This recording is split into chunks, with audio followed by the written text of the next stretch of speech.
वेद शिंदे, मुझे ये बताओ, 715 से हुए 720 और वापस हो गए 715। हाँ, कैसा लगा? ये तो बहुत ही डीप क्वेश्चन पूछ दिया है आपने। तो क्या उस टाइम क्या फीलिंग्स थी? मतलब 720 आ गए थे आपके, हाँ, बट दिक्कत ये थी कि 720 में से 720 वाले इस बार 67 बंदे थे। वो टॉप 100 वाला जो पीडीएफ आया था उसमें इतने सारे लोगों के same almost same form numbers थे। वो देख के थोड़ा सा डाउट हो रहा था कि ये कैसे आ गए, मतलब इतने सेम फॉर्म नंबर वाले। और ये भी था कि अभी AR1 की वैल्यू ऑब्वियसली उतनी नहीं रहेगी जितनी पहले थी। अगर मैं 715 हूँ तो जो 1 और मेरे बीच में है वो 716 वाले, 720 वाले। तो अगर 716 वाले भी आ गए होते सारे के सारे, तो भी मैं एम्स दिल्ली का कट ऑफ क्लियर कर लेता जो किया है। कैसा है एम्स के मेस का खाना? एम्स के मेस का खाना, एनसीईआरटी को पहली बार जब आप पढ़ते हो हाँ तो कैसे पढ़ते हो, और जब 11वीं 12वीं बार पढ़ रहे होते हो तो कैसे पढ़ते हाँ, ये एक डिफरेंस मेरा ओवर टाइम बहुत बदला था तरीका। वो टेस्ट को मैं फुल सिलेबस लेता था उसमें, और क्वेश्चंस भी 200 देते थे, पर मेरी बहुत जल्दी हो जाती थी, मेरी 90 मिनट्स में हो जाती थी। So hello and welcome to the season 2 of Mad Talks. मैं हूं शिवा मौर्य, आप लोगों का होस्ट, और मैं लेकर आया हूं आप लोगों के लिए नीट 2024 से रिलेटेड काफ़ी सारे टॉपर्स।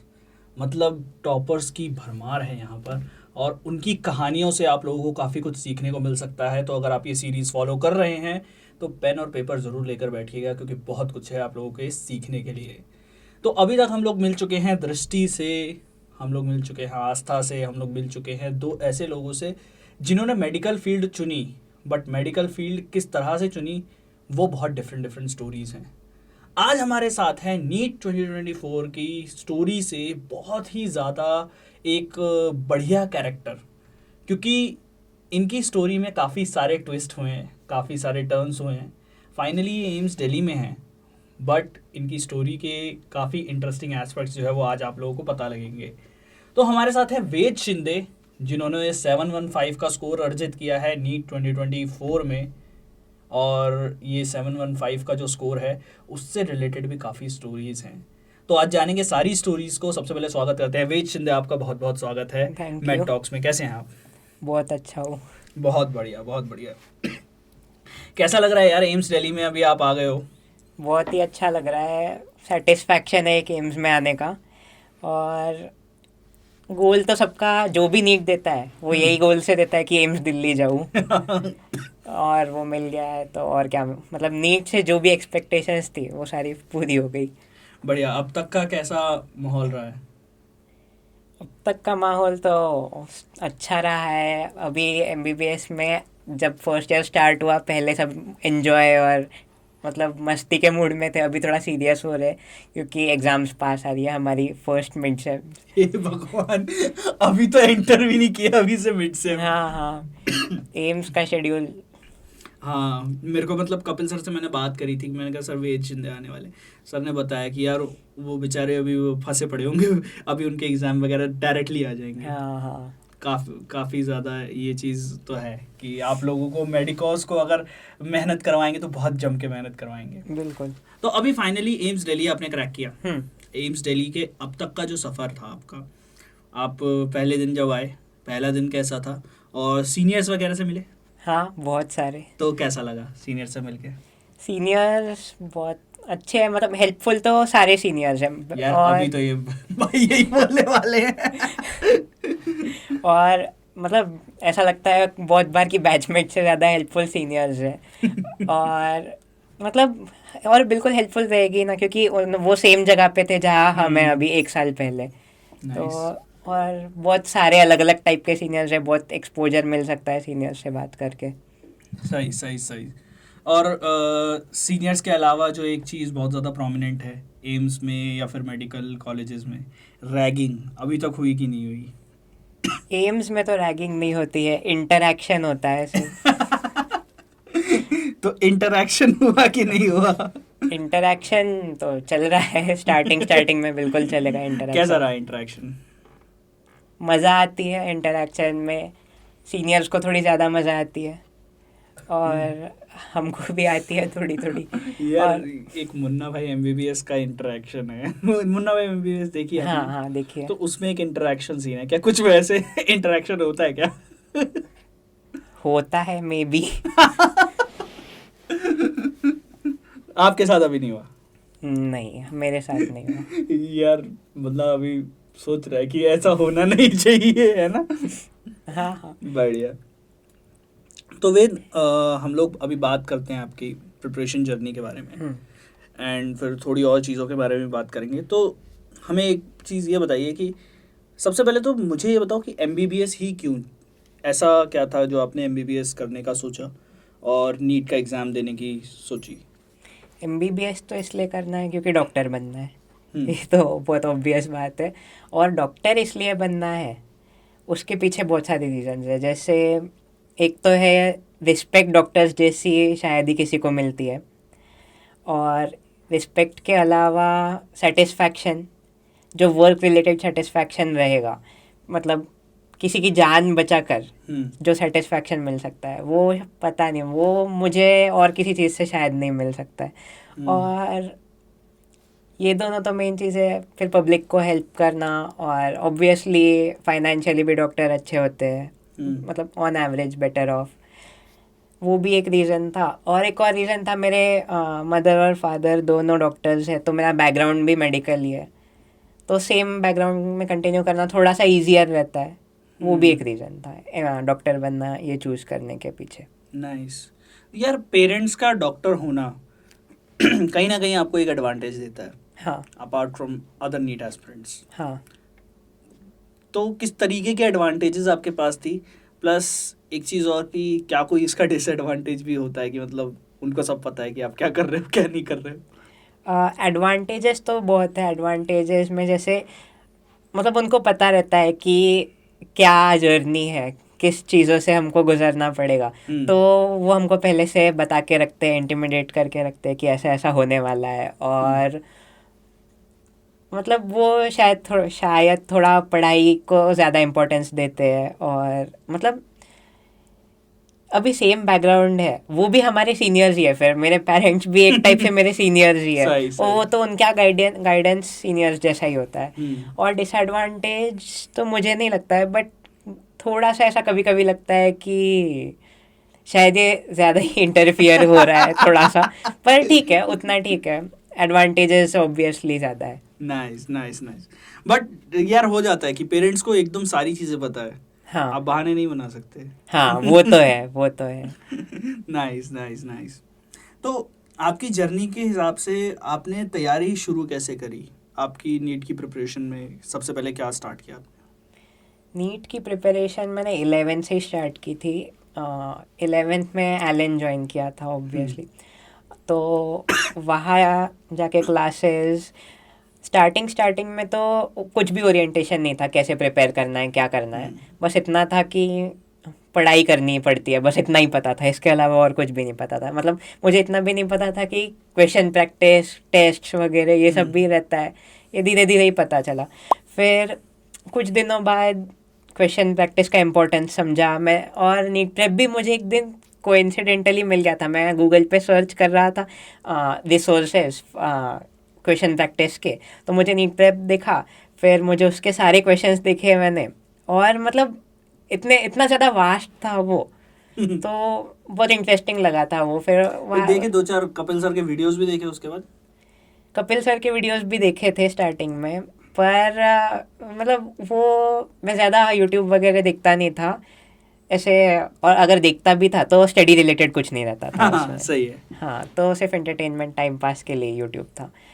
और फिर नीट प्रेप एक बार चालू किया, फिर पता चला नीट प्रेप का टेलीग्राम चैनल है, टेस्ट होते हैं। फिर वहाँ से टारगेट बैच के बारे में पता चला, ऑफलाइन सेंटर्स के बारे में पता चला, वो सब किया मैंने। और फिर भी मेन जो मैं अभी भी नीट प्रेप को मानता हूँ मेरे लिए, वो क्वेश्चन प्रैक्टिस ही थी उसमें। बढ़िया। मतलब वेद शिंदे ने टारगेट बैच से 65,000 क्वेश्चंस किए हैं। हाँ यार मैं एक चीज़ जानना चाहता हूँ, मतलब मैं भी साइंस स्टूडेंट रहा हूँ, बट मुझे ये चीज़ समझ नहीं आती। मतलब 65,000 बहुत होता है यार। हाँ। तो बहुत। इतने क्वेश्चंस कैसे किए? एक तो ये रीज़न है कि मैंने जल्दी स्टार्ट कर दिया था क्वेश्चन प्रैक्टिस करना 11 से ही, और मैं उसको ऐसा एकदम एज अ वर्क या फिर एज स्टडी नहीं देखता था। मैं पढ़ाई कर लेता था, फिर क्वेश्चन प्रैक्टिस वो थोड़ा सा रिलैक्स करने के लिए, या फिर बहुत बार मैं कभी वैन में ट्रांसपोर्ट में कहीं बैठे बैठे 10-15 क्वेश्चंस कर लिए। ये सब 20-25 टारगेट बैच से ही? हाँ, सब टारगेट बैच से। मतलब टारगेट बैच का ये भी है कि हम लोग वैन वगैरह में चलते फिरते ऐसे घूमते फिरते क्वेश्चन कर हाँ, सकते हैं। और थोड़ी एक्सरसाइज के लिए मेरा घर 8th फ्लोर पे है, तो मैं लिफ्ट छोड़ के सीढ़ियों से चढ़ के जाता था अरे भाई और क्वेश्चंस करते करते जाता था। भाई साहब, मतलब ये भी काफ़ी बढ़िया स्ट्रैटेजी है एक। हाँ काफ़ी सही, काफ़ी सही, काफ़ी सही। फिर क्वेश्चन प्रैक्टिस तो हम लोगों ने कर ली। कोई एक ऐसा सब्जेक्ट था फेवरेट? तो हमें आपको पता है एक बायोलॉजी सब्जेक्ट आपका बहुत फेवरेट है। हाँ। तो कोई ऐसा सब्जेक्ट था जिसमें लगता था कि यार इसमें मैं फंस रहा हूँ, थोड़ा होता दिक्कत हो रही है? ऐसे दिक्कत तो बीच बीच में डिफ़िकल्टीज डाउट्स रहते थी, पर कोई ऐसे एक सब्जेक्ट पर्टिकुलर सब्जेक्ट में कभी नहीं लगा कि फंस रहा हूँ वगैरह। ऑनेस्टली नहीं लगता था मेरे को ज़्यादा, और ऐसे डिफ़िकल्टीज भी ज़्यादा नहीं लगती थी मुझे, तो ऐसा सीमलेसली होते गया बस। टिपिकल टॉपर थिंग्स यार, इतना हाँ difficult भी नहीं है। हाँ, ये तो मैं इस पे मैं अग्री करूँगा कि मुझे ज़्यादा डिफ़िकल्टीज नहीं आती थी। सही सही सही सही, बहुत ही बढ़िया यार। डिफ़िकल्टीज नहीं आती थी, बट उसके बाद फिर आपका जो प्रिपरेशन के लिए फिर स्ट्रैटेजी रहती थी, क्योंकि आपने 11th क्लास से स्टार्ट कर दिया प्रिपरेशन। उसके बाद क्लासरूम का जो एक माहौल होता है हाँ क्लासरूम में पढ़ने का, हाँ। एक वो, और देन उसके बाद सेल्फ स्टडी। सो दोनों को बैलेंस कैसे करते थे आप? जो Self- बच्चे भी रेगुलर कोचिंग वगैरह जाते हैं, कैसे हाँ। बैलेंस करें? क्योंकि कई बार वो खो जाते हैं कि कोचिंग का पढूं कि अपना सेल्फ स्टडी करूं कि क्या करूं, समझ नहीं आ रहा। बैलेंस तो मतलब मेरा मेन फोकस वीकली टारगेट्स रहते थे मेरे। कैसे और- सेट करते थे वीकली टारगेट्स? वीकली टारगेट्स कभी कभी नीट प्रेप के टारगेट बैच से कर लेते थे, और या फिर ऑल्टरनेट वीक्स में टेस्ट्स होती थी हमारे कोचिंग में, तो वो टेस्ट का जो सिलेबस था बस वही, और जो कोचिंग में पढ़ा रहे हैं वो सिर्फ मैं सुनता था, वो पढ़ता नहीं था। पर मतलब वो फिर थोड़े फैकल्टीज भी गुस्सा हो जाते थे कि ये क्या कर रहा है, सिर्फ टेस्ट का ही पढ़ते रहता है बोलते थे। पर मैं फिर सिर्फ क्लास में सिर्फ सुनता था, पर पढ़ता अपने हिसाब से था कम्प्लीटली, जो टेस्ट का सिलेबस है बस वही। तो आप रेगुलर स्कूल से थे? नहीं, रेगुलर स्कूल नहीं, मैं सिर्फ कोचिंग थी मेरी और डमी स्कूल। सही सही सही। कोचिंग में आपको जैसे मान लीजिए आपने बताया कि बहुत ज़्यादा पढ़ते नहीं थे, बहुत ज़्यादा, कॉन्सेप्ट की क्लैरिटी फिर कैसे आती थी?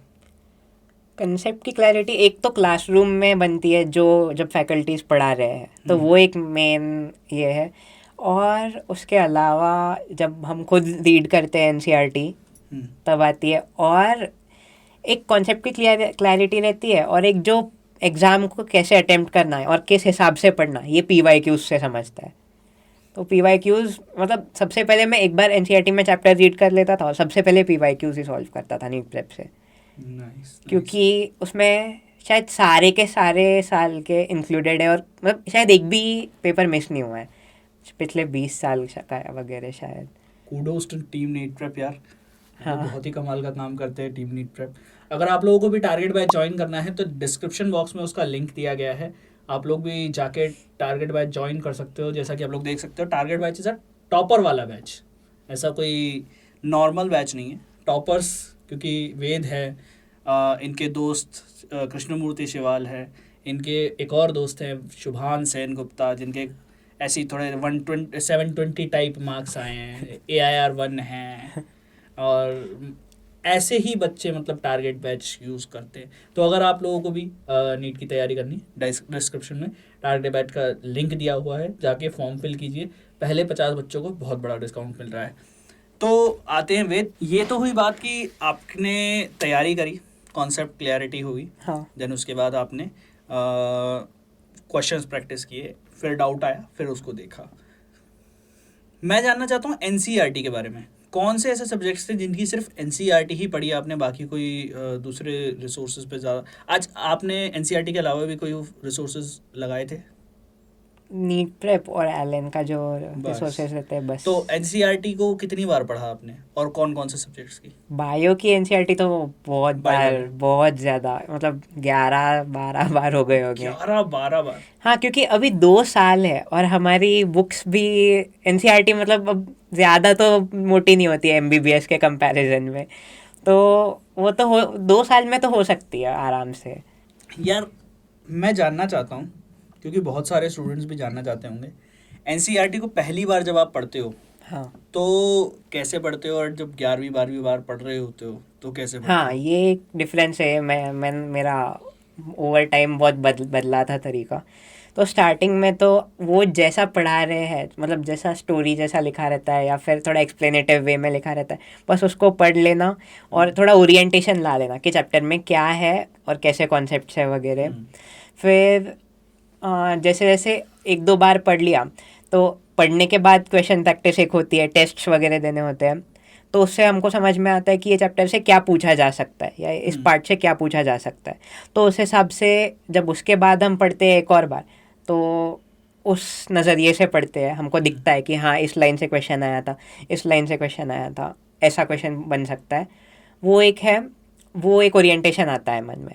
और उसके भी बाद हम 1-2 बार और पढ़ेंगे जब, मतलब 3 बार में भी ये हो सकता है। एक बार सिर्फ स्टार्टिंग में पढ़ लेना, सेकेंड टाइम में क्वेश्चंस का ओरिएंटेशन लेके, और थर्ड टाइम में एकदम शॉर्ट नोट्स, जो चीज़ें चैप्टर की याद नहीं रहती है हमें, बस वही मैं शॉर्ट नोट्स में लिखता था। जैसे मेरे फ्रेंड्स के शॉर्ट नोट्स बहुत लंबे लंबे रहते थे और मेरा एक चैप्टर 1-2 पेज का ही रहता शॉर्ट था। नोट्स की डेफिनेशन को डिफाइन नहीं करते थे वो नोट्स? हाँ, शॉर्ट नहीं होते थे थोड़े लॉन्ग ही होते थे।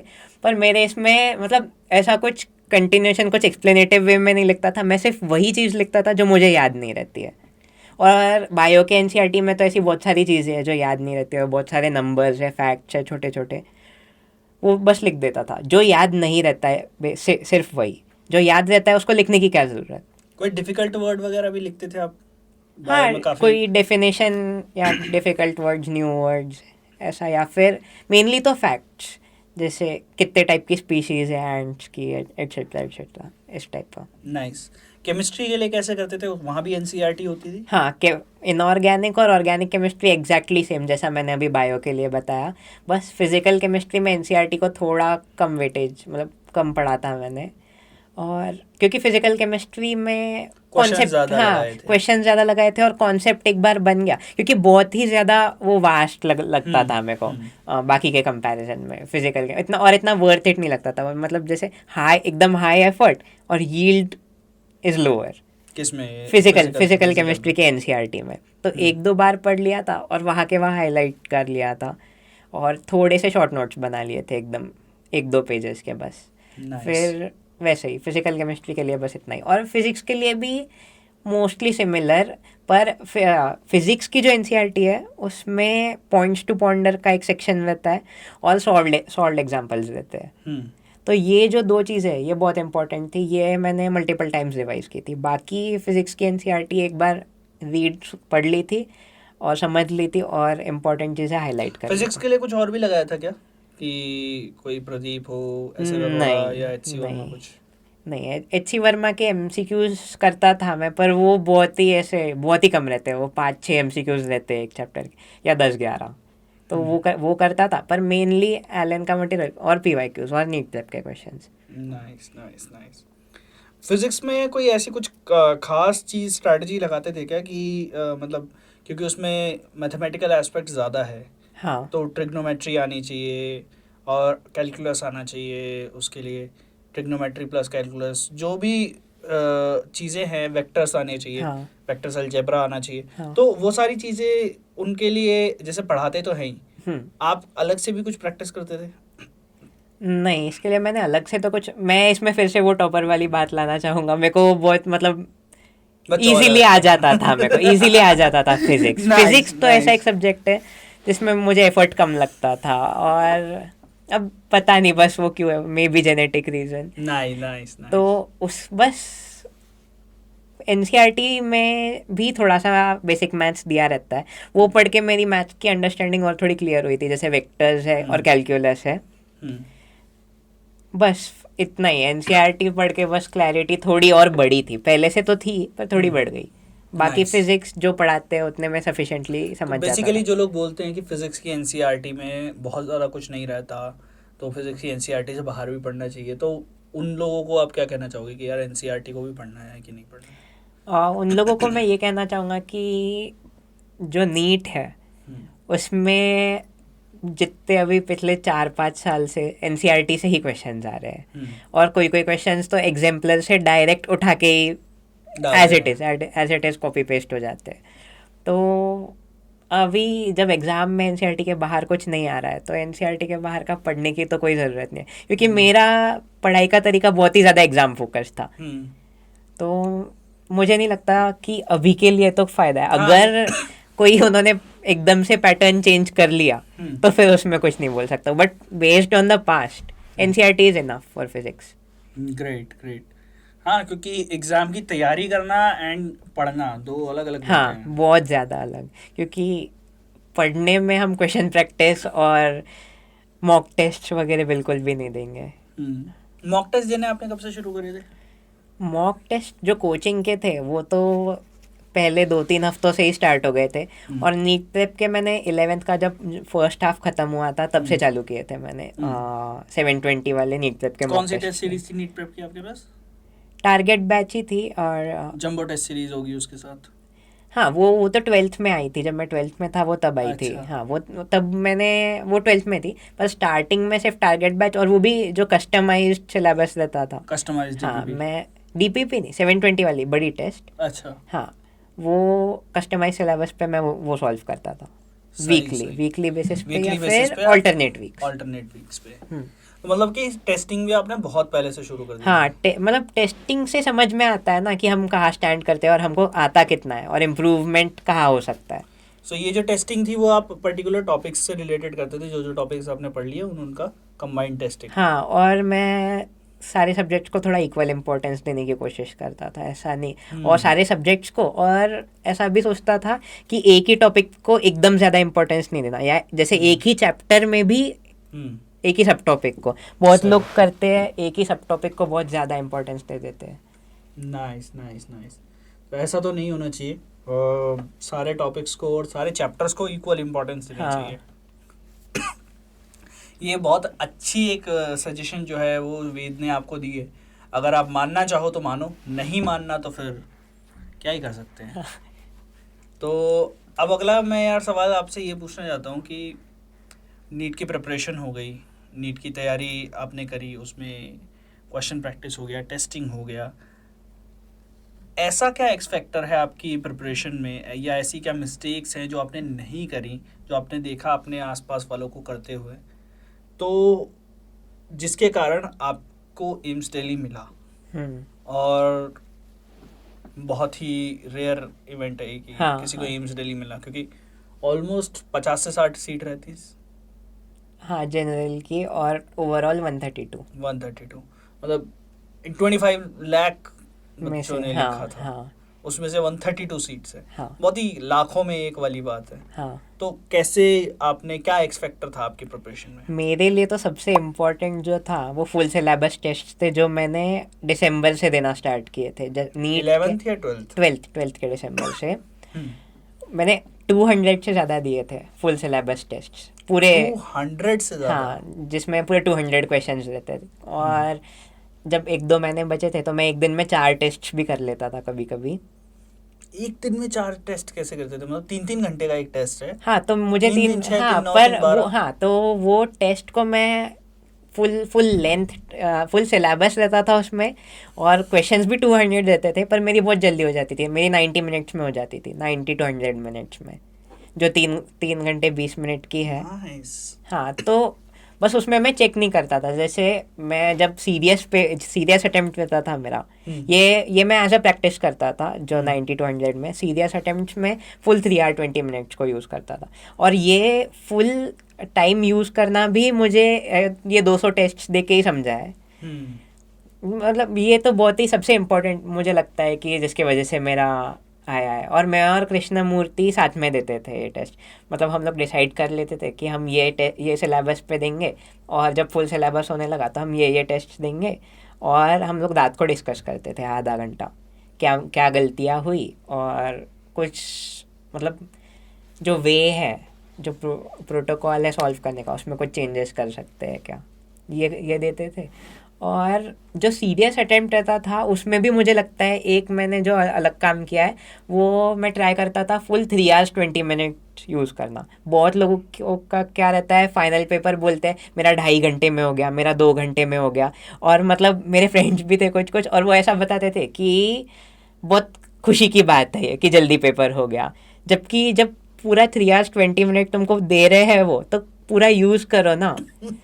तो मैं फाइनल में भी मेरा नीट का पेपर 100 मिनट्स में हो गया था, और बाकी टाइम मैंने चेक किया, और सबसे आखिरी में OMR भरी। तो ये जो चेकिंग वाला था, ये बहुत कम ही लोग करते हैं शायद, या फिर ये मुझे लगता है मेरे लिए तो बहुत इम्पोर्टेंट था। उसके मैं भी पहले जल्दी ख़त्म कर देता था, और मेरे पास भी खाली टाइम रहता था। पर जब मैंने चेकिंग करना स्टार्ट किया तो मुझे एकदम अलग इंक्रीज दिखा था मार्क्स में। नाइस। तो ये जो सारी चीज़ें, ये जो सुपर पावर्स आपके पास आई 100 मिनट में पेपर ख़त्म करने की, देन उसके बाद आप चेक करोगे, OMR फिल करोगे, हाँ। ये सारी चीज़ें आई हैं, वो 200 टेस्ट का जो आपने मार्क कंप्लीट किया था कि 200 मॉक टेस्ट आपने लगाए। हाँ। तो OMR कैसे फिल करते थे आप? क्या मतलब कि पहले पूरा पेपर सॉल्व किया फिर उसके बाद OMR फिल करते थे? हाँ, पूरा पेपर सॉल्व करता था, पूरा पेपर चेक करते करते OMR, एक क्वेश्चन चेक करता था। एक बार पूरा पेपर जब सॉल्व हो गया उसको 100 मिनट्स लगते थे। और ये जब मैं प्रैक्टिस टेस्ट देता था तो तब मैं यहाँ पे ख़त्म कर देता था, मैं OMR भी नहीं भरता था प्रैक्टिस टेस्ट में। पर जब सीरियस अटेम्प्ट रहता था तो 100 मिनट्स के बाद में एक एक क्वेश्चन को 1 by 1 चेक करते करते 1 by 1 OMR भरता था मैं। तो पूरे 2 साल में मेरी सिर्फ 2 या 3 बार OMR मिस्टेक हुई है, उसके अलावा और कभी नहीं। नाइस यार, नाइस। काफ़ी ज़्यादा इम्प्रेसिव है ये। तो अगर आप लोगों को टेस्ट देने हैं, क्लासरूम टेस्ट सीरीज़ का लिंक भी डिस्क्रिप्शन बॉक्स में दिया हुआ है, जाके फॉर्म फिल करो, और उसमें भी आप लोगों को काफ़ी बढ़िया डिस्काउंट मिल जाएगा। बट यार लिटरली आप लोग देख सकते हो, आप टेस्ट देने से डरते हो, 200 टेस्ट दिए हैं यार, और 200 टेस्ट देने के बाद 100 मिनट के अंदर पेपर ख़त्म किया है। नीट 2024 का पेपर 100 मिनट के अंदर अंदर ख़त्म किया है। हाँ। नाइस यार, अब मुझे समझ आ रहा है 65,000 क्वेश्चन का मार्क कैसे कंप्लीट हुआ। हाँ, और 65,000 लोगों को बहुत बड़ा नंबर लगता है, पर अगर 2 साल को फैक्टर इन किए, और मैक्सिमम वो 65,000 का बायोलॉजी है, ठीक है। और बायो के क्वेश्चंस, और मैंने रिपीटेडली दो या 3 बार मैंने अटेम्प्ट करता था एक चैप्टर को। मतलब मैंने 11th-12th में तो जब रिवाइज कर रहा था तब, तो मेरे 1 मिनट में 4 क्वेश्चंस वगैरह हो जाते थे जब मैं एकदम फोकस्ड वे में सॉल्व कर रहा हूँ। तो 1 मिनट में जब 4 क्वेश्चंस हो रहे हैं तो वो बहुत ही ज़्यादा स्पीड है, उसके वजह से मेरे इतने ज़्यादा हो गए। नाइस नाइस नाइस, बहुत अच्छी बात है यार कि ये इतने ज़्यादा क्वेश्चंस हो गए। एक्चुअल में ना कई बार ऐसा होता है कि स्टूडेंट्स को पता ही नहीं होता कि उन्हें क्वेश्चन प्रैक्टिस भी करनी है। हाँ, वो सिर्फ थ्योरी में लग जाता है कि थ्योरी हो गई, हमें पता ही नहीं है यार क्वेश्चन भी प्रैक्टिस करने। थ्योरी हुई, एक टेस्ट दिया, ख़त्म बात, आगे बढ़ते हैं, हो गया चैप्टर, आगे की तैयारी शुरू करते हैं। और इसमें हो जाता है कि फिर वो लटक जाते हैं या तो 300 नंबर पे या तो 250 नंबर पे। हाँ, ऐसा काफ़ी बार देखा है। हाँ, होता तो है।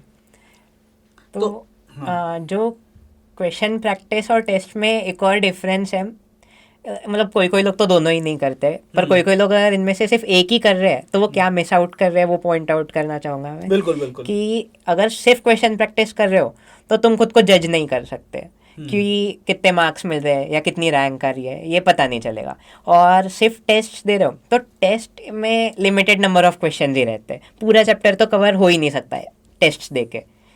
और तो अगर पूरा चैप्टर कवर ही नहीं हो रहा है तो तुमको पूरे चैप्टर का ओरिएंटेशन नहीं है, और बहुत मतलब बहुत कुछ मिस हो सकता है। अगर सिर्फ टेस्ट दे रहे हो तो बहुत ज़्यादा मिस होने के चांसेस है। तो ये डिफरेंस है, MCQ से पूरा चैप्टर कवर करो और टेस्ट से ये फाइंड आउट करो कि तुम्हारी रैंक या मार्क्स कितने आ रहे हैं, तुम कहाँ स्टैंड करते हो। नाइस यार, तो इतनी मेहनत करोगे तब जाके नीट का एग्ज़ाम जो है तुम क्रैक कर पाओगे। क्रैक क्या कर पाओगे, मतलब एक अच्छा कॉलेज ले पाओगे, गवर्नमेंट मेडिकल कॉलेज आप ले पाओगे। इस साल की कट ऑफ तो देख के लगता ही है कि इतनी मेहनत तो बनती है। हाँ इस साल की कट ऑफ बहुत ही ज़्यादा अनएक्सपेक्टेडली हाई गई है। रैंक इन्फ्लेशन बहुत ज़्यादा हुआ है, इस पर भी आएंगे। बट पहले थोड़ी लाइट कॉन्वर्सेशन करते हैं यार, बहुत होगी पढ़ाई लिखाई की बातें। अब ये हाँ। बताओ कि जब वेद शिंदे पढ़ाई नहीं कर रहे होते थे तब क्या कर रहे होते थे? एक आपने यूट्यूब का बताया, उसके अलावा और क्या, मतलब ऐसा माइंड रिलैक्सिंग टेक्निक्स क्या थी, मतलब क्या चीज़ थी जो आप माइंड को रिलैक्स करने के लिए करते थे, वो जो आपका नॉन स्टडी टाइम था उसमें? मेरे को फ्रेंड्स के साथ बात करने में बहुत मज़ा आता था। जो मेरे कोचिंग के फ्रेंड्स थे उनके, मतलब बहुत बार मैं दिन भर आइलैंड में जाके ही पढ़ता था। मतलब सुबह 7:30 से लेकर शाम को 8 बजे तक। तो ब्रेक होता था और हम लोग खुद के मन से भी ब्रेक ले लेते थे, पढ़ाई से बोर हो गया तो उनके साथ जो बातें होती थी, मजाक होते थे, बहुत हंसी आती थी, तो वो बहुत मज़ा आता था उसमें। और उसके अलावा सिर्फ यूट्यूब और कुछ नहीं, ज़्यादा डिस्ट्रैक्शंस तो थे ही नहीं। सोशल मीडिया में भी बहुत नेग्लिजिबल। हाँ। तो कैसे ये जो नेग्लिजिबल का मार्क है कि सोशल मीडिया में बिल्कुल नेग्लिजिबल है। हाँ। क्योंकि हमारे आसपास बहुत सारा सोशल मीडिया है। हाँ, भरा पड़ा है हमारे आसपास, वो सारा डिस्ट्रैक्शन भरा पड़ा है। और एक बार अगर आप सच में सोशल मीडिया पे चले गए तो वहाँ से वापस आना बहुत टफ होता है। बहुत किसी के लिए क्विट करना सोशल मीडिया बहुत ज़्यादा टफ होता है। तो आपने कैसे सोशल मीडिया को इतना दूर रखा अपने आप से इन 2 साल में? And are you now on social media और नॉट? मैं तो था ही, मैं तो 6 से इंस्टा पे हूँ और अरे स्नैपचैट पे भाई। हूँ, बस मैं यूज़ नहीं करता था। और 11th-12th में भी मेरा अकाउंट सब पे ही था, बस मैं यूज़ नहीं करता था क्योंकि इच्छा ही नहीं होती थी। वो अगर गोल है मन में तो मतलब यूज़ करने की इच्छा ही नहीं होती। नीट का पढ़ना है और पढ़ाई के अलावा जो टाइम पास रहता था वो भी, मतलब इंस्टाग्राम वगैरह खोलने की इच्छा नहीं होती। यूट्यूब पे ठीक है, यूट्यूब पे बहुत कुछ इंटरेस्टिंग, फनी, एंटरटेनिंग मिल जाएगा, पर इंस्टा और जो ऐसे रील्स, जो स्क्रोलिंग वाले ऐप्स है, हाँ, वो तो मतलब इच्छा ही नहीं होती थी। इच्छा नहीं होती थी। हाँ भाई ग्रेट यार, ग्रेट। मतलब आजकल के तो स्क्रॉल करने में ही 1-1, 2-2 घंटे लगाते रहे नीट के एस्पिरेंट्स। मतलब अच्छा, नीट 2025 के एस्पिरेंट्स ने भी अपना टाइम बहुत ज़्यादा वेस्ट किया है। ये जो भी चीज़ें हुई थी अभी नीट 2024 में, हाँ। उसके बारे में, जिसके बारे में भी हम बात करेंगे, काफ़ी सारी चीज़ें, उसमें भी बहुत ज़्यादा टाइम वेस्ट किया है। हाँ। जबकि टीचर्स बोलते रहे कि आपका कोई मतलब नहीं है, आप पढ़ो, आपका कोई मतलब नहीं है, आप पढ़ो। 2024 के एस्पिरेंट्स को न्यूज़ देखनी चाहिए, आपका कोई मतलब नहीं है, पढ़ो। फिर भी उन्होंने टाइम वेस्ट किया। तो एक तो हो गया हमारा फ्रेंड्स के साथ बातें करना। हाँ। एक हो गया कि यूट्यूब पे कुछ देख लेना। क्या क्या देखते थे आप यूट्यूब पे? यूट्यूब पे तो बस एंटरटेनिंग वीडियोस दिखता था। किस तरह के जैसे एंटरटेनिंग वीडियोस? जैसे एक चैनल है साइडमैन, हम्म वो मुझे बहुत अच्छा लगता था। और उसके अलावा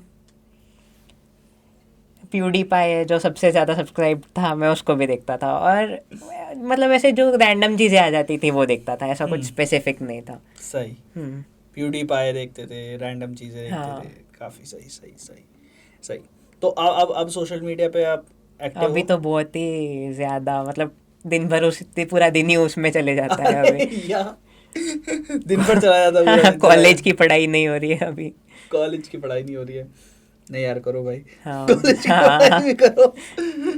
बट है आपका कुछ इंस्टा वगैरह पे डाला है आपने वीडियोस वगैरह अभी, पोस्ट वगैरह? नहीं, पोस्ट तो मैं नहीं करता, मैं स्टोरी भी नहीं डालता हूँ, मैं सिर्फ दिखता हूँ बाकी लोगों को। क्योंकि मैंने देखा है कि आपके साथी जो हैं शुभान, हाँ वो अभी रिसेंटली इंस्टा उन्होंने ज्वाइन किया है। हाँ।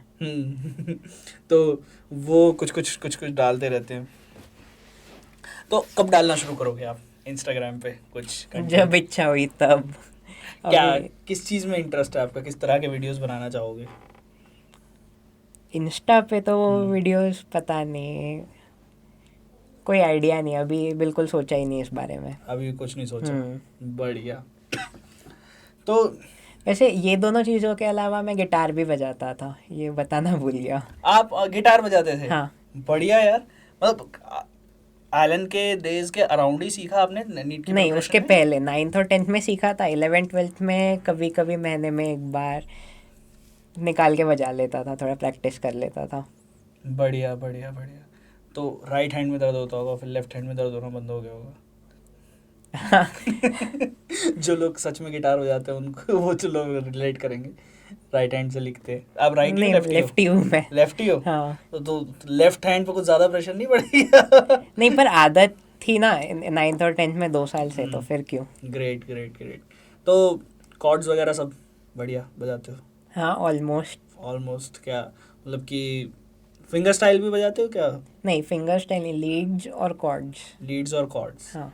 सही है। तो गाते भी हो फिर तो? नहीं, गाता तो नहीं हो अभी, वो ट्राई नहीं किया ज़्यादा, सिर्फ बजाता ही हूँ। सिर्फ बजाते हो? तो कोई वीडियो ऐसा हो जो हमें मिल सकता है आपका? वीडियो ऑडियोज़ मैंने रिकॉर्ड किए थे, और यहाँ मैंने अपना गिटार नहीं लाया है, तो वीडियोज़ तो नहीं है। ऑडियो शायद कोई मिल जाए। ऑडियो तो है वैसे मेरे पास। ऑडियो है ना? हाँ। तो जो ऑडियो आप लोगों को सुनाई दे रही है वो वेद शिंदे की है। 10 सेकंड की होगी, ज़्यादा नहीं होगी वरना कॉपीराइट इश्यूज आएंगे। तो उतनी सुना पाएंगे हम लोग। बाकी अगर आपको सुनना है तो कभी वेद शिंदे अगर अपना चैनल खोलेंगे तो वहाँ आप सुन सकते हैं। बिल्कुल। म्यूजिक एंड मेडिसिन विद वेद शिंदे।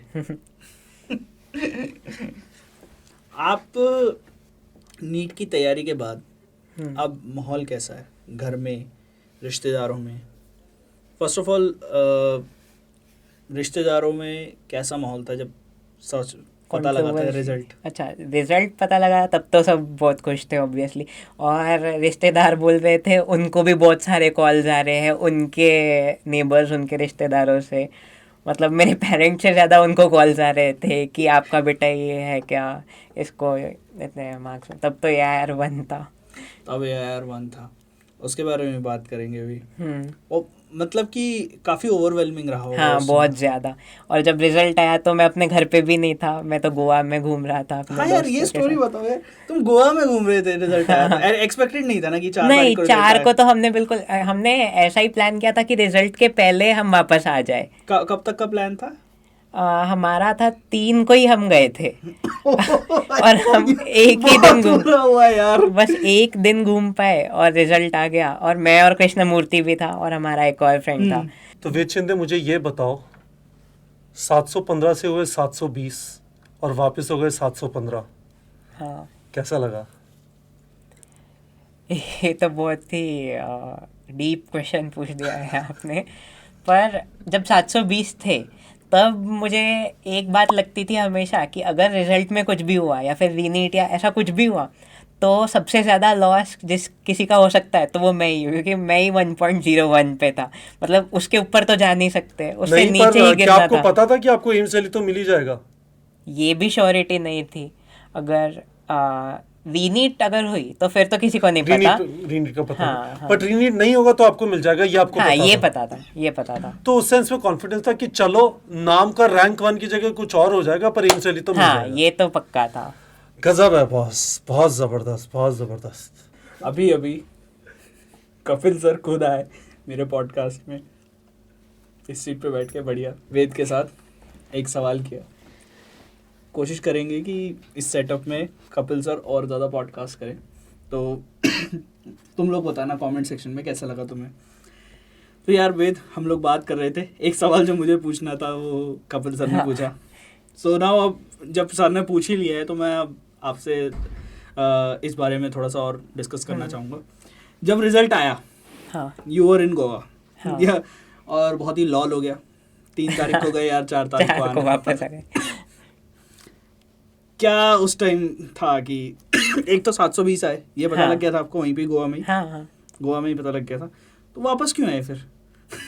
मेरा सवाल ये है। अरे घर का माहौल, सारे रिलेटिव्स, इतने सारे फ्रेंड्स, और फिर कोचिंग में भी सेलिब्रेशन रहता है, तो इतनी सारी चीज़ें थी। वो गोवा तो कभी भी जा सकते हैं, ये तो once in a lifetime moment सच था। में?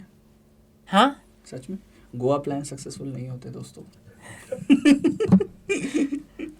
ये बहुत बड़ी कहावत है। गोवा प्लान सक्सेसफुल नहीं होते। आप शिमला चले जाओगे, मनाली चले जाओगे, वैष्णो देवी चले जाओगे, गोवा प्लान्स नहीं होते। तो आई विल सजेस्ट कि आप मैं जाएं। गया भी था रिजल्ट के बाद गोवा एक बार। मजाक कर रहा हूँ। तो फिर उसके बाद जिस दिन रिजल्ट आया 4 तारीख, 4 तारीख की रात से ही हल्ला कटने लग गया, हाँ एनटीए ने गड़बड़ कर दी रिजल्ट हाँ। में, ये हो गया, मुझे वो हो गया। 5 या 6 तारीख को एम्स दिल्ली के सीनियर्स का बिग वीडियो कॉल आया था रात को 2 बजे। ओ भाई, तो क्या उस टाइम क्या फीलिंग्स थी? मतलब 720 आ गए थे आपके, हाँ बट दिक्कत ये थी कि 720 में से 720 वाले इस बार 67 बंदे थे, हम्म तो आपका उस टाइम रैंक 1 ही था, हाँ तो किस तरीके की फीलिंग्स थी कि रैंक 1 तो मिला है बट इतने सारे बंदों का रैंक 1 आया है, कुछ गड़बड़ हो सकती है, कुछ लग रहा है कि हाँ। वो टॉप 100 वाला जो पीडीएफ आया था उसमें इतने सारे लोगों के same almost same form numbers थे, वो देख के थोड़ा सा डाउट हो रहा था कि ये कैसे आ गए, मतलब इतने सेम फॉर्म नंबर वाले। और ये भी था कि अभी AR1 की वैल्यू ऑब्वियसली उतनी नहीं रहेगी जितनी पहले थी। पहले से जब सिर्फ 2 सही। लोग या 1 लोग या पहले कोई 1 साल तो शायद किसी के भी 720 नहीं आए थे, तो उस टाइप का तो नहीं रहेगा, पर फिर भी खुश था। सही सही सही। तो था उस टाइम पे कि एम्स दिल्ली मिल जाएगा अब? हाँ मतलब जब 720 थी तब तो था ही, क्योंकि 1.01 काउंसलिंग रैंक थी। सही। बट उसके बाद एक चीज़ हुई कि 720 के बाद 715 हुआ, हाँ हाँ फिर 720 हुआ, नहीं 715 720 फिर 715। 715 फिर 720 फिर 715। हाँ तो क्या फीलिंग्स थी उस समय? मिक्स्ड फीलिंग्स थी, क्या था? फिर बुरा तो लगा था कि अब 1.01 नहीं हो, पर फिर ये भी था कि एम्स दिल्ली तो फिर भी मिल रहा है, तो बहुत ज़्यादा मिक्स था। और यार मैं वेद से ये सवाल इसलिए पूछ पा रहा हूँ ना क्योंकि वेद लिटरली अभी एम्स दिल्ली में है, ठीक है? तो ये कमेंट सेक्शन में शुरू मत हो जाना कि तुम मतलब ऐसे बेकार सवाल पूछ रहे हो। लिटरली अभी वेद जो है वो वहाँ पर है, तो अभी मैं ये सवाल पूछ सकता हूँ कि क्योंकि जिस चीज़ के लिए आपको चाहिए थे 720 वो तो हो ही गया, हाँ है ना? हाँ हाँ। तो बस खुशी का तो बस अभी वही बात थी कि एम्स दिल्ली मिल रहा है, बस वो सोच के खुश ही रहा। बढ़िया। आपके दोस्त हैं शुभान से बात होती थी आपकी उस समय?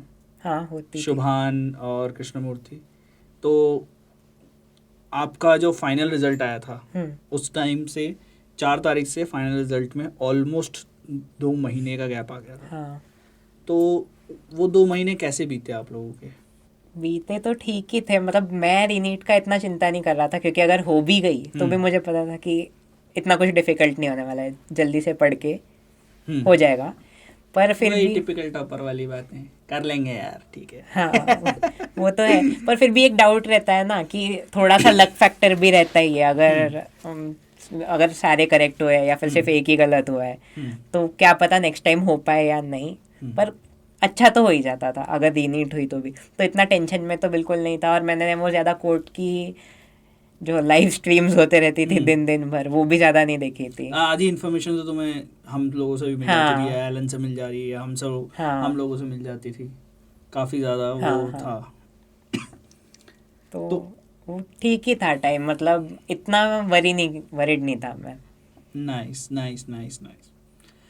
जो वो क्वेश्चन था, जो क्वेश्चन गलत हुआ था, जिसको पहले सही किया गया फिर गलत किया गया, पहले फिर 715 से 720 फिर 715 आया, तो उस क्वेश्चन में क्या हुआ था एग्जैक्टली कि वो क्वेश्चन में हुआ ये था कि पुराने एनसीईआरटी में एक लाइन लिखी थी और वो क्वेश्चन ने एक स्टेटमेंट में वही लाइन लिखी थी, और उन्होंने बोला था कि ये ट्रू है या फॉल्स है। तो हम लोगों ने लगाया था, कुछ लोगों ने लगाया था ट्रू है, कुछ लोगों ने लगाया था फॉल्स है, ठीक है।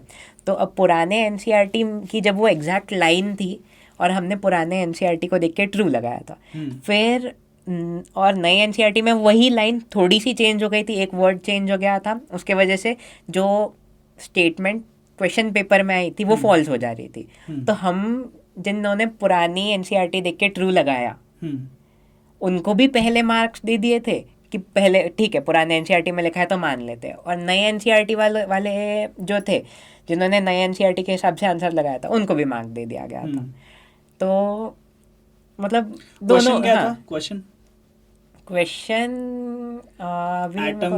एटम से रिलेटेड तो था कि ऑल एटम्स आर स्टेबल, ऐसा कोई तो भी स्टेटमेंट था, अभी मेरे को अच्छे से याद नहीं। जिसमें रेडियो एक्टिविटी का एक शायद हाँ, वो था कि तो रेडियो एक्टिव एटम्स। हाँ कि ऑल एटम्स आर स्टेबल में अभी ये स्टेटमेंट इसलिए गलत हो जाती है कि क्योंकि रेडियो एक्टिव एटम्स भी रहते हैं, पर वो क्वेश्चन का कॉन्टेक्स्ट कुछ और था, वो एटॉमिक मॉडल वगैरह के कॉन्टेक्स्ट में पूछा गया था, जो इलेक्ट्रॉन्स एक स्टेबल ऑर्बिट में रिवॉल्व करते हैं। तो इलेक्ट्रॉन्स तो हमेशा स्टेबल ऑर्बिट में रहते हैं, और एटम एज अ स्ट्रक्चर एक स्टेबल ही है, बट न्यूक्लियस स्टेबल नहीं हो सकता। न्यूक्लियस अगर चेंज हो गया, एक पर्टिकुलर अमाउंट से ज़्यादा अगर उसके अंदर सामान डाल दोगे तो न्यूक्लियस स्टेबल नहीं हाँ रहेगा। हाँ, या फिर वो बहुत सारे अलग अलग रीजंस भी हो सकते हैं उसके। अगर कम भी हो गया तो वो ज़्यादा की तरफ जाना चाहेगा, बहुत ज़्यादा हो गया तो कम की तरफ जाना चाहेगा, स्टेबिलिटी बढ़ाने के लिए। तो वो रेडियो एक्टिविटी के वजह से था कि अनस्टेबल बोलते थे लोग उसको, इसलिए फिर। पर अब उन्होंने मान लिया एनटीए वालों ने, दोनों पुरानी एनसीईआरटी नए एनसीईआरटी, वो तो सिर्फ एनसीईआरटी ही देखते हैं। और फिर सुप्रीम कोर्ट ने बोला नहीं, सिर्फ नए वाले एनसीईआरटी को ही मानो, तो नए वाले एनसीईआरटी के हिसाब से फाइनल आंसर है। Nice nice nice.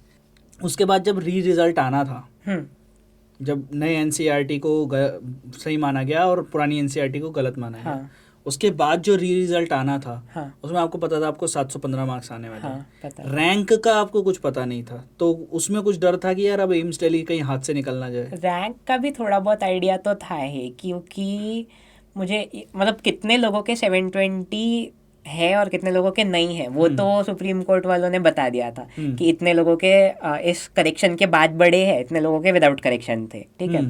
तो वो वाले थे, और सिर्फ 716 वाले बीच में आएंगे ना। हम अगर मैं 715 हूँ, तो जो 1 और मेरे बीच में है वो 716 वाले, 720 वाले। तो अगर 716 वाले भी आ गए होते सारे के सारे, तो भी मैं एम्स दिल्ली का कट ऑफ क्लियर कर लेता था।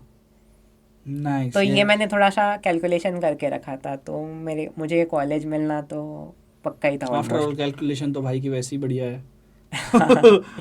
उसमें तो कोई डाउट ही नहीं है। बिल्कुल बिल्कुल।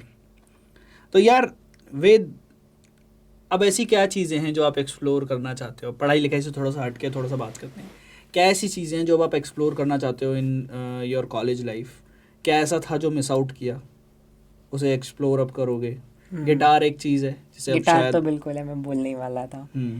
और क्या क्या है? और स्पोर्ट्स है, स्पोर्ट्स में बैडमिंटन और स्विमिंग, ये मैं पहले से ही सोच के आया था यहाँ आने के पहले कि ये दोनों में इंटरेस्ट है, ये दोनों आगे कंटिन्यू करूँगा।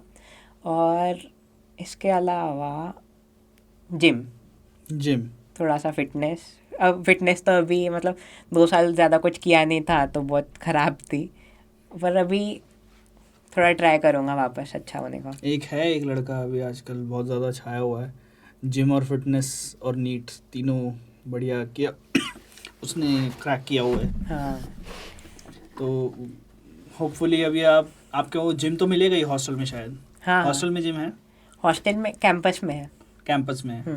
तो कैंपस में आप मतलब वो ज्वाइन कर सकते हैं आराम से, है ना? हाँ। तो अगली बार अगर वे शिंदे को देखेंगे तो ऐसी वाली फोटो खिंचवाएंगे, है ना? हो सकता है, ट्राई तो करूँगा, देखते हैं क्या होता है। बढ़िया यार। मतलब तुम तो डॉक्टर बनोगे तो तुमको तो एकदम फिटनेस का होना चाहिए कि हाँ, फिट रहना है। हाँ, क्योंकि आप खाओगे, एप्पल खाओगे? हाँ, खाता ही हूँ। Apple a day keeps doctor away. बहुत गंदे जोक्स मारता हूँ मैं। कमेंट सेक्शन भर जाएगा कि होस्ट को बदलो। तो और क्या क्या चीज़ें हैं जो आप, एक जिम हो गया, एक हमारा स्विमिंग हो गया, एक स्पोर्ट्स हो गया, हाँ, और गिटार। इसके अलावा शायद कोई ऑनलाइन चैनल स्टार्ट कर दूँ, यूट्यूब या फिर इंस्टाग्राम पे, या पता नहीं, हो सकता है। आइडिया मैंने दे दिया, मेडिकल एंड म्यूजिक विद वेद।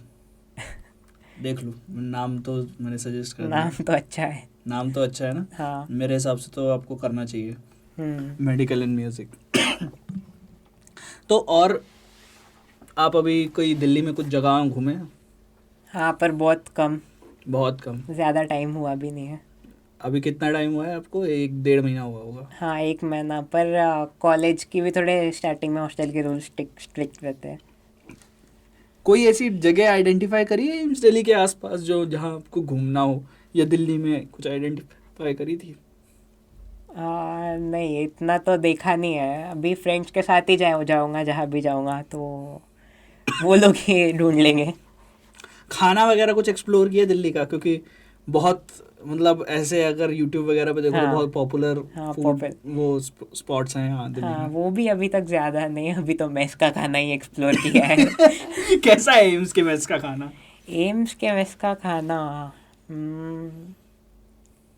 जैसे गवर्नमेंट हॉस्टल के मेस का खाना हो सकता है वैसा है, और उससे थोड़ा बेटर शायद, पर खाने जो लायक मेस है? के हाँ, खाने लायक है मतलब जैसे बिल्कुल। आईआईटियंस जो है कंप्लेंट करते हैं मेस के खाने की, उस तरीके से तो उससे बढ़िया है।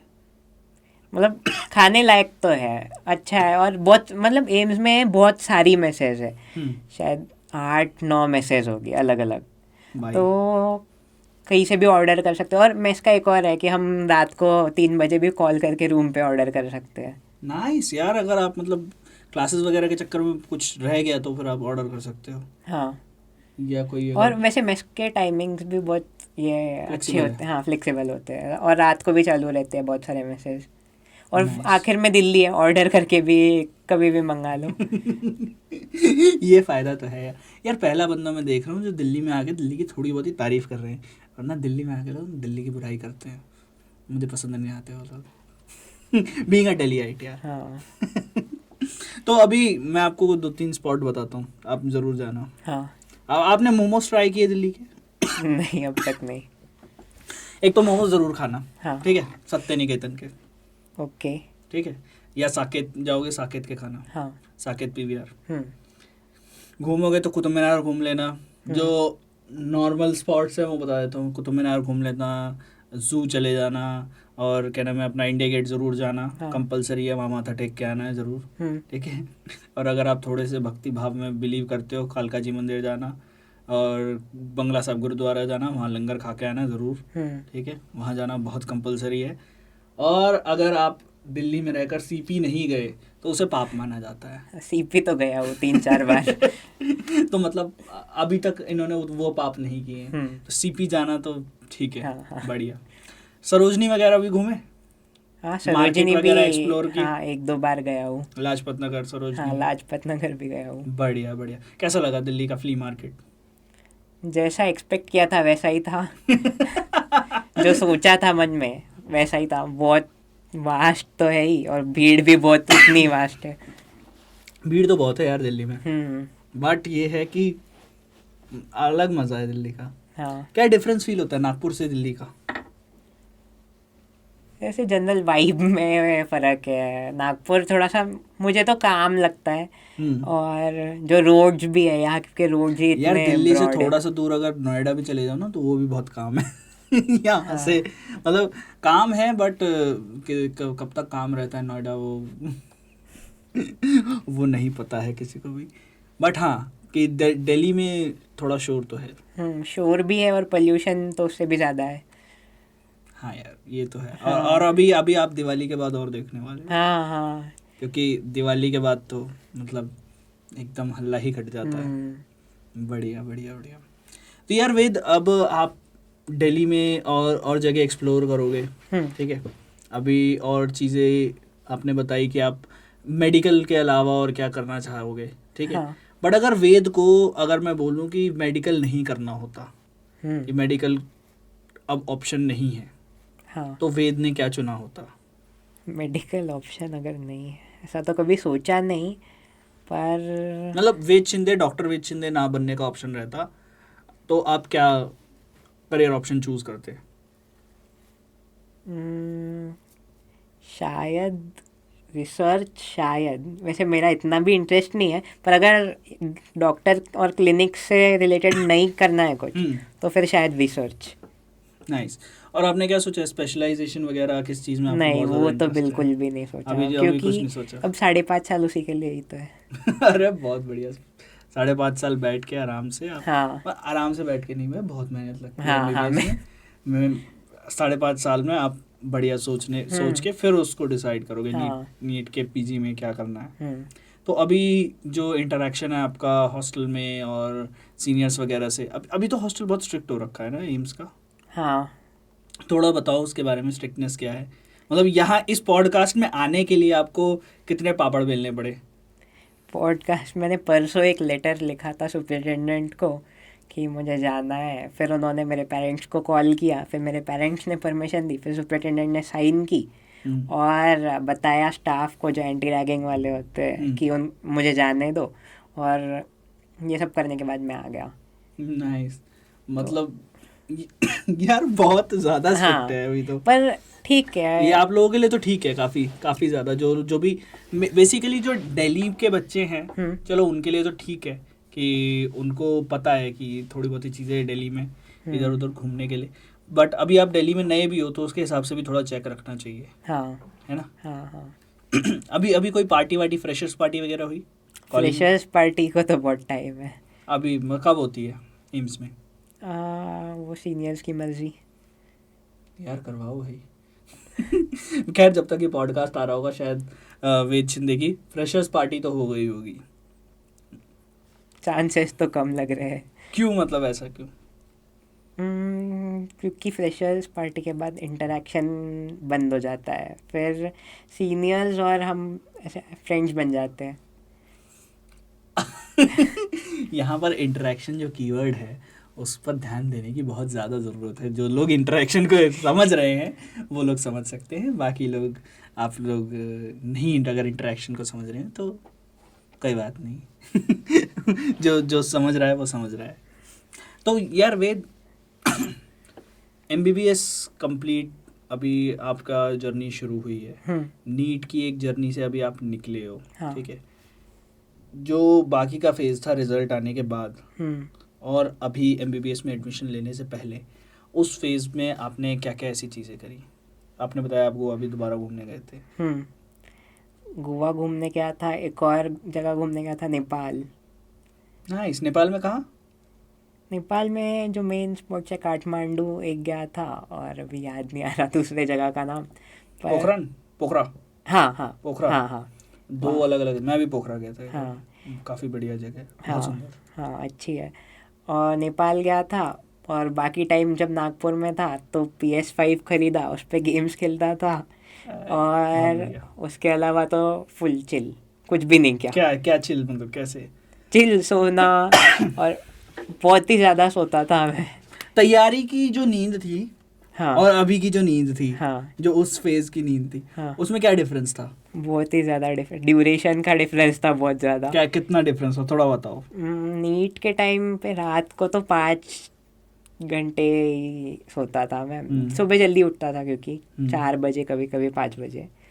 और मतलब वो तो है, एक इतना रिलैक्स होके नहीं सो सकते जब पता है जल्दी उठना है। और नीट के बाद तो सोना उठना ही नहीं, पता ही नहीं रहता था कब उठना है। बहुत बार तो मैं मतलब PM में सोता था और PM में ही उठता था, जैसे 11 PM सो गया और 1 PM उठ गया।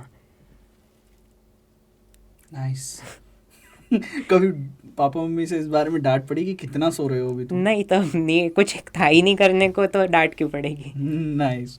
फिर भी यार एक बार को तो हो जाता है ना कि उनको भी भूल जाता है कि यार अब नीट की तैयारी नहीं करनी है। हाँ, जब थोड़े टाइम बाद थोड़ा होने लगा था वैसा। हाँ, कि अब नीट की तैयारी नहीं करनी, उनको लगा होगा उसी फेज में, नहीं यार तैयारी करनी है अभी। अब किसकी तैयारी करनी है?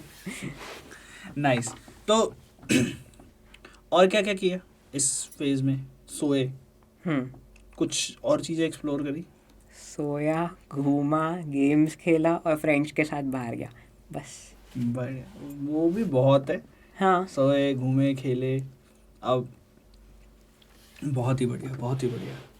तो वेद, अब जो आपके MBBS का बैच है, अभी उनके साथ कैसा इंटरेक्शन है? बढ़िया इंटरेक्शन। दो तीन लोग तो आपके एकदम ही पहचान के हैं, नागपुर से ही हैं। हाँ, तो और बाकियों के साथ कैसा इंटरेक्शन है? अब हॉस्टल में तो 24/7 इंटरेक्शन, मतलब बातें, टाइम पास। और हम लोग जो कहते हैं ना कि टॉपर्स टाइम पास नहीं करते, टॉपर्स टाइम पास नीट में नहीं करते। नीट में तो बिल्कुल नीट नहीं में करते, बिल्कुल टाइम पास नहीं करते, सिर्फ टाइम पास। यहाँ आके उन्होंने ये अपना टाइम पास कमाया है, तो ये चीज़ तुम लोगों को सीखनी चाहिए कि हाँ, ये कमाया है। हाँ, कि इतनी मेहनत करिए, उसके बाद अब थोड़ा टाइम पास कर पा रहे हैं। हाँ, क्योंकि अभी मिड सेम आ जाएगा तो आप फिर दोबारा से फिर वो तो तब तो नींद रहेगी ही नहीं। हाँ। जैसे पहले नीट के वक्त पढ़ाई करते वक्त नींद रहती थी, अभी तो नींद ही नहीं रहेगी। हॉस्टल अभी आपका सिंगल है या फिर शेयरिंग में? शेयरिंग। शेयरिंग किसके साथ? हाँ, एक है रूममेट मेरा, भुवनेश। भुवनेश। यार उन्हें भी पॉडकास्ट पे बुलाएंगे। बढ़िया। तो कोई मूवीज वगैरह कुछ ऐसी देखते हो आप? मूवीज वगैरह में कुछ इंटरेस्ट है या सीरीज में? मूवीज, अरे मुझे स्टार्ट करना बहुत ही जान पे आता है, मूवीज या सीरीज, क्योंकि एक बार मैं ऐप खोलता हूँ, इतना सब कुछ दिख जाता है, फिर डिसाइड ही नहीं होता क्या देखना है। अगर कभी देख लिया तो फ्रेंड्स के साथ देख लेता हूँ, जो वो देख रहे हैं। मुझे पोस्ट अपोकलिप्टिक। पोस्ट अपोकलिप्टिक मतलब पूरा डिजास्टर के बाद। डोंट लुक अप देखी आपने? ये डिजास्टर से पहले की मूवी है बट नहीं, डोंट लुक अप नहीं देखी। आई रियली सजेस्ट यू कि आप वो एक मूवी देखना। मैंने लास्ट ऑफ अस देखी थी नीट की पढ़ाई करते करते। कौन सी? Last of us. ये किस बारे में मूवी? ये ज़ॉम्बीज वगैरह से रिलेटेड, ज़ॉम्बी एपोकलिप्स के बारे में। हाँ, फंगस के बारे में। हाँ, अच्छा। वो इंटरेस्टिंग थी। और उसमें जो फंगस वगैरह रहते हैं एकदम स्टार्टिंग में, वो हमारे नीट के सिलेबस में भी था थोड़ा सा। अरे बढ़िया बढ़िया। हाँ। बढ़िया। थोड़ा बहुत है ऐसे। साइंस फिक्शन के बारे में आप क्या कहना चाहोगे? फिक्शन के बारे में कुछ, क्योंकि ये जो चीज़ें आपने देखी वो कई सारी चीज़ें साइंस फिक्शन में आती हैं। हाँ, तो कैसा लगता है साइंस फिक्शन? इंटरेस्टिंग लगता है, पर कभी कभी वो भी रिपीटेटिव हो जाता है। हाँ ये भी है। हाँ, पर कितने कॉन्सेप्ट लाएंगे यार वो भी। हाँ, वो है। और एक और सीरीज मैंने देखी थी, लोकी। हाँ, लोकी देखी है आपने? मतलब मार्वल को फॉलो किया है या फिर किया है। हाँ। मार्वल को फॉलो किया है। प्री एंड गेम के बाद बहुत कम।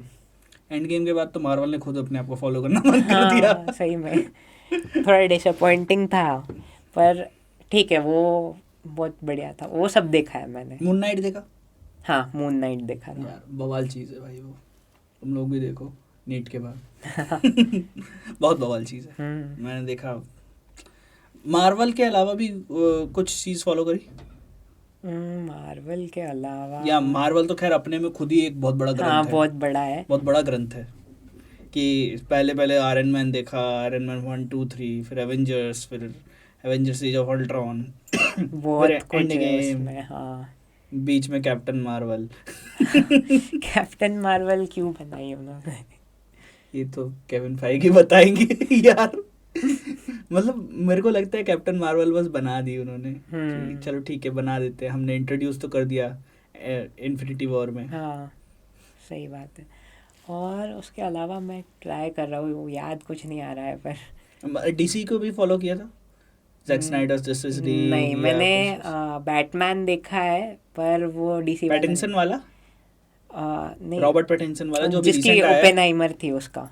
अच्छा, क्रिस्टोफर नोलन के। हाँ, क्रिस्टोफर नोलन बैटमैन ट्रिलॉजी। हाँ, हाँ, अच्छा, Batman and the dark night and dark night rises. हाँ, वो जो 3 मूवीज हाँ, थी। हाँ। बढ़िया बढ़िया बढ़िया। तो यार एक चीज़ तुम लोग ये भी देख सकते हो कि टॉपर्स जो होते हैं वो ऐसा नहीं है कि सिर्फ पढ़ते ही रहते हैं, कुछ चीज़ें अपने आप को लो, मतलब थोड़ा हैवी से लो की तरफ जाने में भी थोड़ा फील करवाना बनता है। हाँ, तो थोड़ा हाँ। अपने आप के ऊपर से थोड़ा वजन घटाना, हाँ। दिमाग के ऊपर जितना प्रेशर है।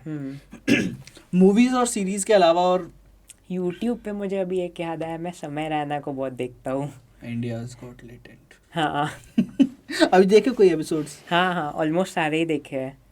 काफी बढ़िया स्टैंड अप कॉमिक है। हाँ। पारिवारिक एकदम। पर ये है कि स्टैंड अप भी देखते हो आप या फिर ये शोज वगैरह देखते हो? नहीं, स्टैंड अप में पता नहीं, मुझे इतना मज़ा नहीं आता है, पर समय रैना का चैनल मैं देखता हूँ पूरा। उस चेस फॉलो करता हूँ, उसकी वजह से मैंने थोड़ा चेस भी खेलना स्टार्ट किया था, पर फिर इतना सस्टेन नहीं हुआ। तो अभी आप चेस में कुछ करोगे? नहीं, इतना इंटरेस्ट तो नहीं है। अभी कैजुअली खेलता हूँ बस, Casual। टाइम पास के लिए बस। खेलने का तरीका ज़रा कैजुअल है। काफ़ी बढ़िया, काफ़ी बढ़िया। तो मैं काफ़ी मज़ा आया यार आपके साथ बात करने के लिए। और कोई अपनी एक ऐसी स्टोरी आप शेयर करना चाहते हो जो नीट से रिलेटेड है, बट जो थोड़ी ऐसी है कि क्या कहते हैं, थोड़ी नीट से हट के बट नीट से रिलेटेड, नीट के टाइम की स्टोरी हो? नीट के टाइम की कोई बहुत इंटरेस्टिंग सी मज़ेदार स्टोरी हो जिसमें आपने टॉप कर लिया हो या किसी टेस्ट में और फिर बाद में बताओ ये नहीं यार यहाँ सिली मिस्टेक्स हो गई, या फिर कोई ऐसी चीज़ कि आपने बहुत ही ज़्यादा अचीव कर लिया हो? हाँ, जब फर्स्ट टाइम मेरे 720 मार्क्स आए थे मॉक टेस्ट में, वो बहुत मॉक टेस्ट में 720 काफ़ी इंटरेस्टिंग है यार। हाँ, और पूरे 11th में मेरे कोचिंग में सिर्फ मुझे ही 720 आए थे। और Nice. मतलब किसी को भी नहीं, पूरे साल में किसी को नहीं आए थे, सिर्फ मुझे आए थे।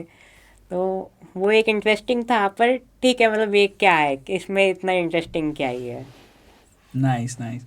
अच्छा, ये इस पूरे नीट की जर्नी में आप कहीं बाहर बाहर तो गए नहीं होंगे? गया रिश्तेदार वगैरह से मिलते थे? हाँ हाँ, और घूमने भी गया था 1-2 बार। 11th में तो बहुत बार गया था घूमने, 12th में नहीं, 12th में एक भी बार नहीं। 12th में एक भी बार नहीं? तो मतलब कि वो पूरा टाइम जो है वो आपने फोकस किया, बट 11th में थोड़ा बहुत 11th में तो रिलैक्स ही था, मतलब Relax पढ़ता था, डिसिप्लिन था, पर जब पढ़ना नहीं होता था तब फुल रिलैक्स था। नाइस नाइस नाइस, बढ़िया यार, बढ़िया बढ़िया।